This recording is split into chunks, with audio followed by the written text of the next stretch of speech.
Selamat pagi murid-muridku.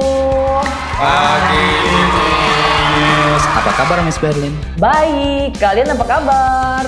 Baik, Matt. Oke, kembali lagi bersama Miss Berlin di kelas gosip episode 32. Gak usah pakai lama ya, langsung aja kita kembali. Ya maaf deh basa-basi ya. Dunia semakin kejam, manusia semakin kehilangan kewarasan dan akal sehatnya. Kalau sudah begitu, apakah bisa diselamatkan kejiwaannya? Oke muridku, sebelum kita lanjut ke bab 1, jangan lupa klik tombol di bawah ini.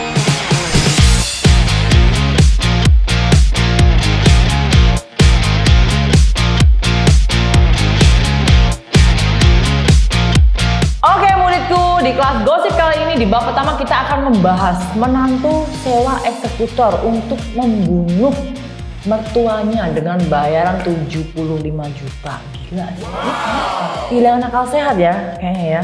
Motif pelaku melakukan pembunuhan adalah sakit hati terhadap mertuanya karena merasa tidak dianggap oleh keluarga mertuanya. Kedua pelaku merencanakan aksi pembunuhan dengan modal begal. Oke, ada pertanyaan nggak untuk ini? Emang kalau sakit hati dia nyanyi aja. Sakit hati, bikin sakit hati. Semua itu terjadi berkali-kali.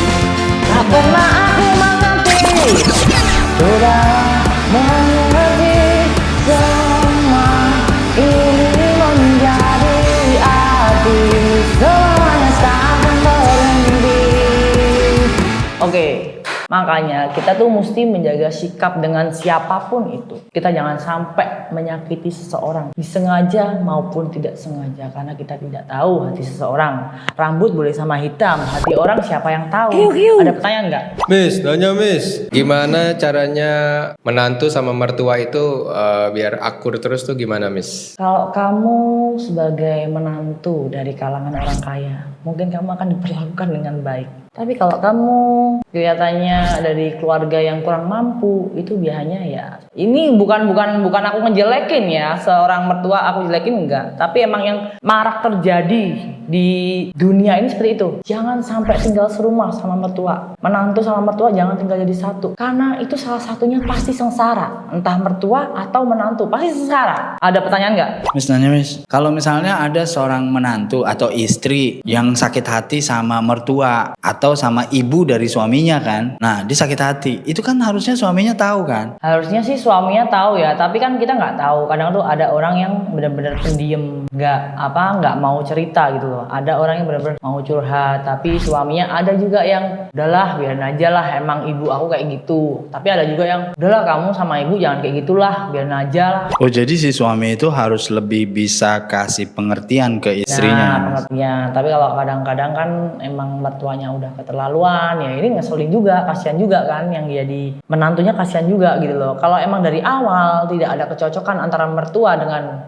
menantu, siapa yang menikah, siapa yang kecocokan ya, tapi kan tetap aja dipertimbangkan kan. Kalau emang orang tuanya dari dasarnya emang gak suka, ya mending gak usah direstui kemarin kan, daripada terjadi hal-hal yang tidak diinginkan. Oke, bab 1 udah selesai, sekarang kita akan lanjut ke bab selanjutnya. Nah, di bab 2 ini kita akan membahas pasangan kriminal Duas Joli, bandar narkoba di Bogor ditangkap. Wow, amazing. Duas Joli di Bogor berinisial IW dan IF mengaku penjual narkoba jenis sabu untuk biaya hidup. Keduanya telah menjadi pengedar sabu selama 1,5 bulan dan kini ditetapkan sebagai tersangka oleh polisi. Wah, gila ya. Kalian ini seharusnya sebelum menikah itu dipersiapkan finansial, pekerjaan, kalian harus punya pekerjaan yang tetap. Jangan sampai kalian lari ke pekerjaan yang tidak seharusnya kalian lakukan. Kan sayang sekali kan, kasihan kan anak-anak kalian kalau kalian sudah terlibat hal-hal seperti ini, apalagi sampai keluar kartu kuning pelanggaran. Ada pertanyaan nggak? Miss, nanya Miss, berarti kalau sama-sama kriminal gitu bisa disebut couple goals gak kalau kayak gitu? Betul juga, bisa disebut couple goal, tapi kalau bisa kasih contoh kepada masyarakat itu bahwa kamu itu pasangan couple goal yang baik, bukan seperti itu nggak bener. Hal seperti itu kan meninggalkan jejak digital. Apa kamu nggak kasihan ketika nanti anak kamu dewasa, oh ternyata bapak ibu gua dulu bandar narkoba. Ya kalau yang anaknya gila ya bangga, tapi kalau anaknya yang malu ya pasti malu mengakui. Bukannya di dalam satu hubungan suami istri berjuang bersama itu bagus ya, Miss? Betul, itu pertanyaan yang bagus. Bagus sekali berjuang bersama. Tapi lihat dulu, apakah perjuangan yang kamu perjuangkan itu hal positif atau negatif? Oke, mungkin kamu akan mendapatkan banyak uang dalam sekejap, tapi dia juga akan hilang dalam sekejap juga. Dan kamu juga akan malu seumur hidup. Gitu loh. Miss, kalau misalkan dia sudah dihukum, terus apakah itu menjamin dia tidak akan melakukan hal yang sama? Kita juga tidak bisa mengejar seseorang akan berubah 100% ya, karena kita tidak tahu di kehidupan seseorang itu yaitu butuh apa saja dalam kebutuhannya sehari-hari untuk mencukupi keperluannya ya. Bisa jadi dia melakukan lagi. Bahkan orang kaya pun yang sudah pernah terjerat pun dia janji tidak akan melakukan, bahkan dia mengulangi lagi gitu, apalagi orang yang tidak mampu gitu loh. Oke, kalau bikin trauma mending menjomblo aja biar happy. Lanjut yuk, oke ke bab 3 ya. Di bab 3 ini tentang sebar perselingkuhan suami di medsos. Istri tentara di Bali ditangkap. Seorang perempuan bersinyal AP ditangkap polisi karena menyebarkan perselingkuhan suaminya yang merupakan anggota TNI di media sosial. AP dijerat dengan Undang-Undang ITE. Wow, kenapa dia menyebarkan? Ya mungkin kayaknya dia udah bersakit hati makanya disebarkan ya. Ada yang tanya nggak?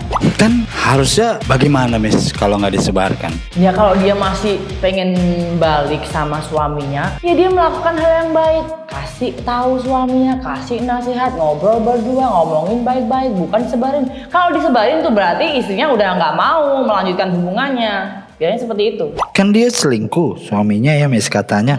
Jadi kalau suami selingkuh, kita nggak boleh upload tentang perselingkuhan suami itu ke sosial media misalnya, karena undang-undang ITE. Terus bagaimana untuk membuat suami itu atau pasangan-pasangan yang selingkuh itu jera? Kalau menurut Miss sih dipotong aja. Miss, kalau selingkuh itu bisa berhenti nggak sih? Ya kalau laki-laki udah mengenal hal-hal seperti itu ya nggak akan bisa bertobat ya, kecuali emang dia benar-benar mencintai istrinya. Tidak perlu disuruh, dia akan berubah dengan sendirinya jika laki-laki. Kamu tuh tidak bisa merubah siapapun, pasanganmu pun sekalipun kamu tidak bisa merubah mereka. Kecuali dia mencintai kamu, dia akan berubah dirinya sendiri. Miss, emangnya kalau diviralin kayak gitu bisa bikin pasangannya berubah, Miss? Nggak juga, mungkin ceweknya udah geram juga sama suaminya dan ceweknya juga pengen bikin image selingkuhannya itu malu gitu loh. Miss, terakhir, Miss, misalnya kita tahu pasangan kita selingkuh, terus kita balas selingkuh juga, jadi salah nggak, Miss? Ya nggak salah dong, satu sama. Oke, muridku, sekarang kita lanjut ke bab akhir ya. Oke, kita ambil kesimpulannya ya. Berpikirlah sebelum bertindak, karena kita harus bertanggung jawab pada setiap perbuatan kita. Oke, makasih udah ikutin kelas Miss dari awal sampai akhir. Kita ketemu lagi di episode selanjutnya dan jangan lupa like, comment, and subscribe.